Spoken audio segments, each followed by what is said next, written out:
1849년 12월 러시아 세메노프 광장의 사형장, 여기서 한 청년이 사형을 기다리고 있었습니다. 집행관이 말했죠. 사형 전에 마지막으로 5분의 시간을 주겠다. 마지막 기도를 하라 라고 말이에요. 그 청년은 절망했습니다. 눈물을 흘렸습니다.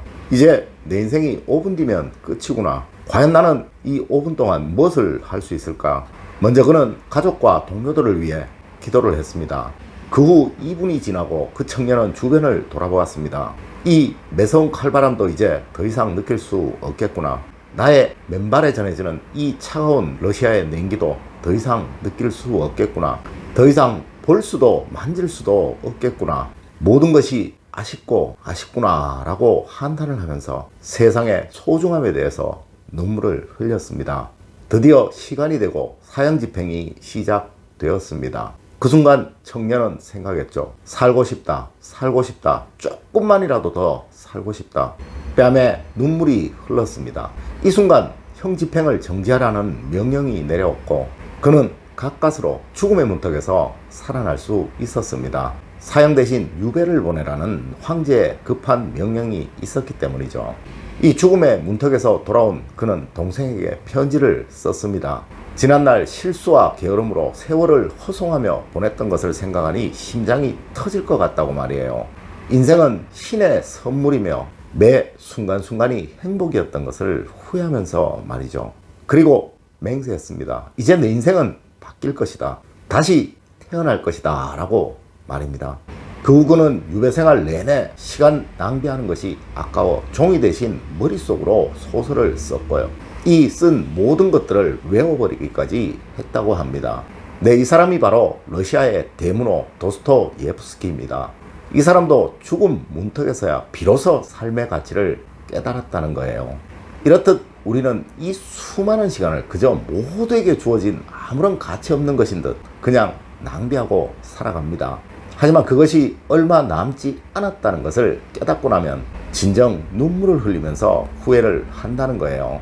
이 순간순간의 시간은 신이 우리에게 주신 최고의 선물입니다. 우리는 흔히 입버릇처럼 시간은 돈이다 라는 말을 하고 살아가죠. 네, 맞습니다. 이 시간을 돈처럼 소중히 여기고 아끼고 살아간다면 분명 누구든 크게 성공할 것입니다. 네, 맞습니다. 이 시간을 관리하는 것은 인생을 관리하는 것이며 이 인생을 관리한다는 것은 우리의 미래를 밝게 만들어주는 최고의 수단인 것입니다. 여러분 안녕하세요, 이정재입니다. 몽테뉴는 이런 말을 했습니다. 누군가 당신에게 돈을 빌려달라고 한다면 주저할 것이다. 하지만 같이 시간을 낭비하자고 한다면 쾌히 승낙할 것이다 라고 말입니다. 자, 여러분, 이제 우리는 인생의 후반전에 접어들었습니다. 이 영상을 보시는 여러분, 누구를 막론하고 여러분은 아직 반 이상의 삶이 남으셨다는 거예요. 하지만 여러분은 얼마만큼의 계획을 하고 준비를 하고 계신가요?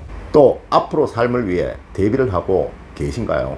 이제부터는 진정 멋있는 삶을 살아가셔야 할 여러분이십니다. 분명 지금까지와는 다른 삶을 사시며 또한 가치 있는 방점 하나를 남기셔야 할 여러분이시라는 거죠. 자, 이제 남은 후반전 이렇게 한번 살아보시는 것이 어떠실까요? 첫 번째가 나이를 계급으로 생각하지 않는 삶입니다.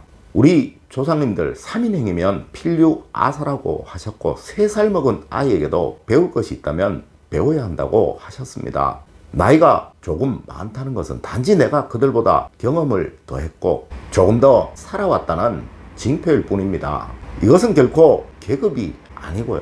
내가 젊은이들보다 모든 면이 더 뛰어나다는 그러한 이야기가 아니라는 거예요.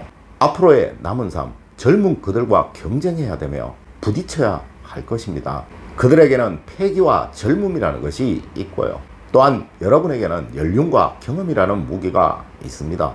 안타깝게도 우리에게는 이 장유유서라는 좋다면 좋고 나쁘다면 아주 나쁜 관습이 하나 있죠. 사실 이는 경쟁사회에서는 아무런 도움이 되지 않는 말입니다. 하지만 간혹 이를 권위로 착각하는 사람이 너무 많다는 거예요. 이 장유유서라는 말은 젊은이들이 여러분들을 대하는 태도이지 여러분들이 그들에게 내세워야 할 권리가 아니라는 것입니다.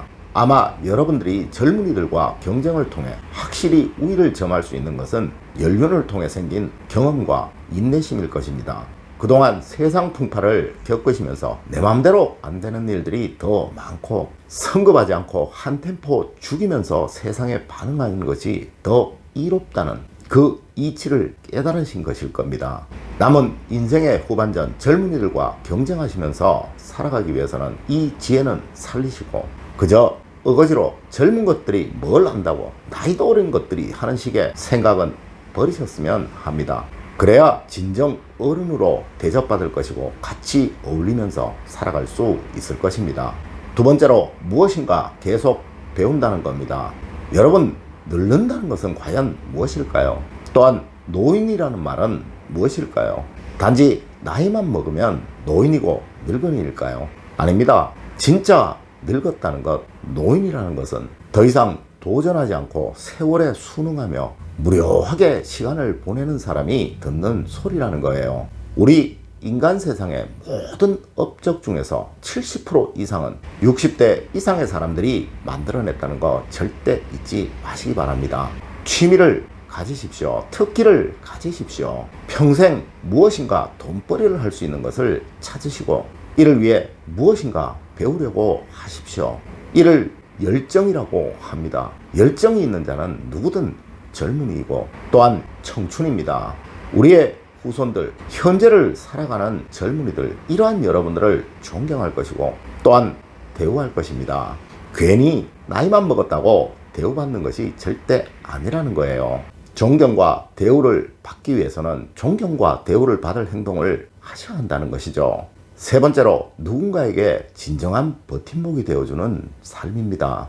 물론 물리적인 버팀목일 수도 있을 것입니다. 하지만 제가 드리는 말씀은 정서적인 버팀목이 되어주자는 거예요. 보기만 해도 든든한 사람, 곁에 있다는 생각만으로도 든든한 사람이 되어주자는 것입니다. 이제 진정 여러분은 여러분의 얼굴에 책임을 지셔야 할 나이가 되셨습니다. 여러분이 지금껏 살아오신 길, 여러분들의 자제분들, 또 제자분들, 또 후배분들이 모두 걸어와야 할 그 길입니다. 여러분을 멘토로, 여러분을 모델로 그들이 제대로 걸어올 수 있도록 길을 만들어 두자는 것이죠. 아마 그들은 여러분들을 삶의 등대로, 인생의 내비게이션으로 여길 것이며 여러분을 진정 존경할 것이고 또한 대우할 것입니다. 그러자면 이제부터라도 남의 눈이 두려운 삶을 살아가셔야 하지 않을까요? 매 순간순간의 걸음을 누군가 지켜보고 있다라는 생각으로 두렵게 걸어가십시오. 훗날 여러분들의 자제분들이, 여러분들의 손자, 손녀분들이 너무도 존경스러운 부모님이었다라고 회상할 수 있도록 말입니다. 오늘은 인생의 후반전, 멋진 중년으로서 꼭 가졌으면 하는 마음에 관해서 여러분들과 같이 이야기를 나누어 보았습니다. 아직은 너무도 많은 시간입니다. 이 시간 매 한순간 한순간을 도스토예프스키의 마지막 기도를 생각하면서 늘 소중히 여기는 여러분들이 되셨으면 하는 마음으로 이 강의를 준비해 보았습니다. 늘 행복한 여러분, 삶의 가치를 모두 얻으시는 여러분들이 되시기를 기원드리면서 오늘의 이야기 마칠까 합니다. 늘 올바른 학문과 올바른 지식을 여러분들에게 전하도록 노력하겠습니다. 여러분 긴 시간 감사드립니다. 감사합니다.